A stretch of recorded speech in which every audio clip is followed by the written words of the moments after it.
नमस्कार साथियों। पिछले कुछ सालों में डिजिटल करेंसी का जो क्रेज़ है वो बहुत तेज़ी से बढ़ा है। कॉइन मार्केट कैप के मुताबिक पूरी दुनिया में तकरीबन 8,000 से ज़्यादा डिजिटल करेंसी है जो कि अभी यूज़ में है। बात करें भारत की, तो भारत में तकरीबन 10.07 करोड़ क्रिप्टो के ओनर हैं, जो कि पूरी दुनिया में सबसे ज़्यादा है। तो इसी चीज़ को मद्देनजर रखते हुए आज जो वीडियो हम लोग लेके आए हैं आपके लिए, उसका टॉपिक है how does digital currency work. यानी कि जो आने वाली जो करेंसी है जो कि डिजिटलाइज फॉर्म हो जाएगी, वो काम कैसे करती है। तो इस वीडियो में हम आपके लिए बताएंगे कि कैसे जो क्रिप्टो है वो कैसे आपकी जो अभी जो मनी के फॉर्म है उससे कैसे अलग होती है, इस क्रिप्टो को कैसे स्टोर किया जाता है, इससे ट्रांजैक्शन कैसे होते हैं और ये कितना सेफ है। तो ये सब चीज़ें हम आपको इस वीडियो में बताने जाएंगे, तो बने रहिए हमारे साथ। हाल ही में जब ये बजट पेश हुआ था, उसमें हमारे फाइनेंस मिनिस्टर ने एक बात कही कि जो आरबीआई है वो अपना डिजिटल करेंसी लॉन्च करने जाएगी, जिसका नाम होगा central bank of digital currency. और ये जो करेंसी जो कि लॉन्च की जाएगी वो ब्लॉकचेन और अन्य टेक्निक को यूज़ करके इसको मार्केट में लाया जाएगा। और जो इस करेंसी है उसकी वो वैल्यू वो सेम होगी उस रुपये की तरह, यानी कि जो अभी हमारे रुपये की वैल्यू है वही सेम वैल्यू उस करेंसी की भी होगी। पर अंतर ये हुआ कि जो अभी हम लोग पैसा अपने हाथ में देखते हैं वो एक नोट के फॉर्म में है या फिर वो एक सिक्के के फॉर्म में है, पर वो ऐसा नहीं होगा, वो डिजिटली फॉर्म में आपका होगा। अगर आपको इसकी फ़ील लेनी है तो उसका फ़ील ये है कि मान लीजिए आपके पास एक 5 का सिक्का है और वो 5 का सिक्का है आपके पास अभी, और जो डिजिटल करेंसी है उस 5 के सिक्के की सेम वैल्यू होगी पर वो एक डिजिटल फॉर्म में होगा।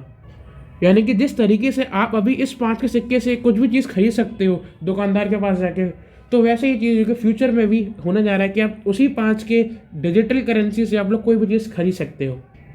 तो आइए बात करते हैं कि जो क्रिप्टो है वो बाकी की जो करेंसी है हमारी, जो अभी की जो करेंसी है उससे अलग कैसे है। ये जो हमारी क्रिप्टो करेंसी है ये बेसिकली एक डिजिटल करेंसी है जो कंट्रोल किसी सेंट्रल बैंक के अंडर नहीं की जाती।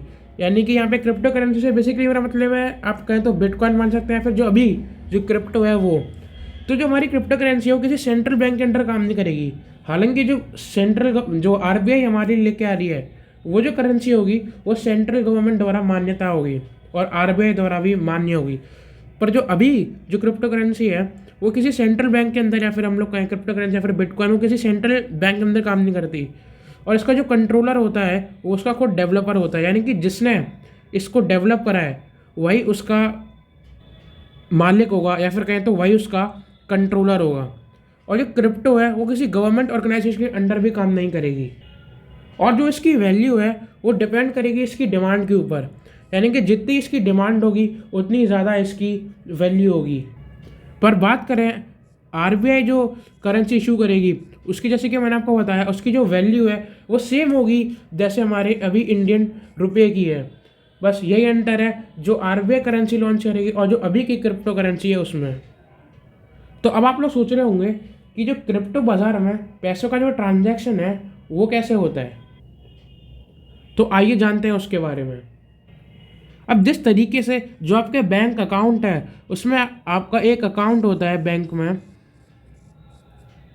उसी तरह जो आपका क्रिप्टो है उसमें आपका एक चीज़ होता है, जैसे कहते हैं हम लोग वॉलेट। यानी कि ये आपका बैंक अकाउंट है जो कि आप लोग अभी यूज़ कर रहे हैं, और जो वॉलेट है उसको आप अपने अकाउंट की तरह ही समझें। बट अंतर क्या है, अंतर ये है कि वॉलेट का मतलब है एक एड्रेस, यानी कि वॉलेट एक एड्रेस होता है।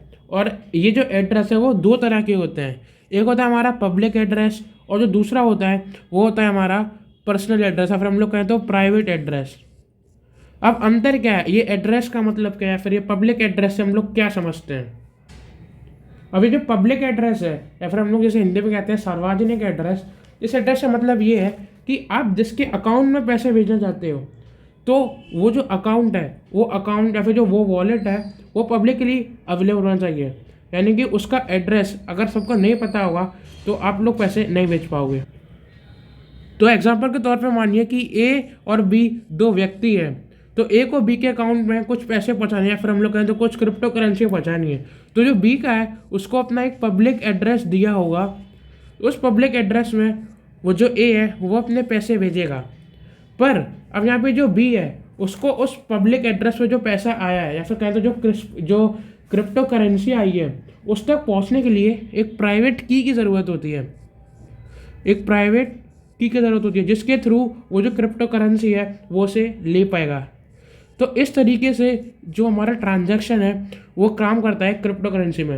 यानी कि आपका एक पब्लिक एड्रेस होना ज़रूरी है जिस पे कोई अन्य इंसान या फिर कहते तो कोई ए व्यक्ति आपके अकाउंट में जो पैसे हैं या फिर आपके जो वॉलेट है उसमें वो पैसे डालेगा। और आपके पास एक प्राइवेट की होनी चाहिए जिसके थ्रू आप लोग वो जो क्रिप्टो है या फिर जो मनी है, जो करेंसी है, उसको आप लोग एक्सेस कर पाएँ। तो आइए आप लोग जानते हैं कि जो क्रिप्टो करेंसी है उसे स्टोर कैसे किया जाता है। अब आप जब एक बार कोई क्रिप्टो करेंसी खरीद लेते हैं तो उसे हैकिंग या फिर चोरी से बचाने के लिए आपको उसे एक अच्छी जगह स्टोर करना ज़रूरी होता है। और आमतौर पर जो क्रिप्टो करेंसी को क्रिप्टो वॉलेट में स्टोर किया जाता है। अब ये जो क्रिप्टो वॉलेट है ये आपके बेसिकली सॉफ्टवेयर होते हैं। और ये जो वॉलेट है वो भी दो तरह के होते हैं, एक होता है आपका ऑफलाइन और एक होता है ऑनलाइन। अब जो आपको स्टोर करने के बेसिकली दो तरीके हैं। जो पहला तरीका है उसे कहते हैं हम लोग हॉट वॉलेट स्टोरेज। अब ये हॉट वॉलेट स्टोरेज क्या होता है, ऐसे आप लोग ध्यान से देखें। इसमें जो आपकी क्रिप्टो है उस क्रिप्टो को एक अच्छी जगह पे सेव किया जाता है एक ऑनलाइन सॉफ्टवेयर में। यानी कि आपको एक ऑनलाइन सॉफ्टवेयर मिलेगा, उसमें आपको ये जो क्रिप्टो है वो सेव कर दी जाएगी। और दूसरी ओर ये जो कोल्ड वॉलेट स्टोरेज है, इस कोल्ड वॉलेट स्टोरेज में इस क्रिप्टो को सेफली कीप किया जाता है एक ऑफलाइन सॉफ्टवेयर में। अगर आप लोग गूगल पर टाइप करके देखोगे कि कोल्ड वॉलेट स्टोरेज क्या होता है तो आपको जो इमेज मिलेगी वो आप देखोगे कि पेन ड्राइव टाइप की एक इमेज होगी, उसमें आपका जो क्रिप्टो है उसे स्टोर किया जाता है। अब आइए बात करते हैं कि जो आपकी क्रिप्टो करेंसी है वो कितनी सेफ़ है। मेन बात यही है कि जो सेफ्टी है वो फर्स्ट मोस्ट प्रायोरिटी होगी लोगों की। अब आमतौर पर जो आपकी क्रिप्टो है उसे ब्लॉकचेन में स्टोर किया जाता है। अब ब्लॉकचेन का मतलब ये होता है कि जो भी आपके ट्रांजैक्शन है वो ब्लॉक से कनेक्ट कर दिए जाते हैं और एक ब्लॉक दूसरे ब्लॉक से खुद ब खुद कनेक्टेड होता है। अब ये जो ब्लॉकचेन है वो अपने आप में ही अलग टॉपिक है, तो हो सकता है मैं इसके ऊपर एक दूसरे वीडियो लाऊं। तो जैसे कि हमने जाना कि जो ब्लॉकचेन है उसमें जो हमारी क्रिप्टो है वो काम करती है।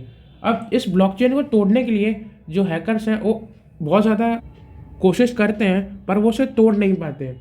उसका रीज़न ये है कि जो आपका ये जो सिस्टम है वो 2 फैक्टर ऑथेंटिकेशन को यूज़ करता है। अभी जो 2 फैक्टर ऑथेंटिकेशन है उसमें आपका जो यूज़र नेम है और जो आपका पासवर्ड है वो आपसे एंटर करवाया जाएगा और आपके फ़ोन पे एक टेक्स्ट मैसेज आएगा जो आपसे पूछेगा कि आप ही वही हो। और जैसे कि आपके फ़ोन पे एक OTP आता है सेम वही तरीके से। तो इस तरीके से जो 2 स्टेप वेरिफिकेशन है वो बहुत ज़्यादा मददगार होता है किसी भी हैकर से बचाने के लिए। पर हाल ही में ऐसे क्रिप्टो से जुड़ी कुछ स्कैम की जो घटना है वो हमारे सामने आ रही है, तो इसीलिए ये पूरी तरीके से सेफ कहना ऐसे अभी सही नहीं हो, क्योंकि इसे अभी भी बहुत जगह डार्क वेब में जो क्रिप्टो है उसका बहुत ज़्यादा यूज़ उधर होता है। तो आई होप आपको वीडियो अच्छी लगी हो। Thank you for watching.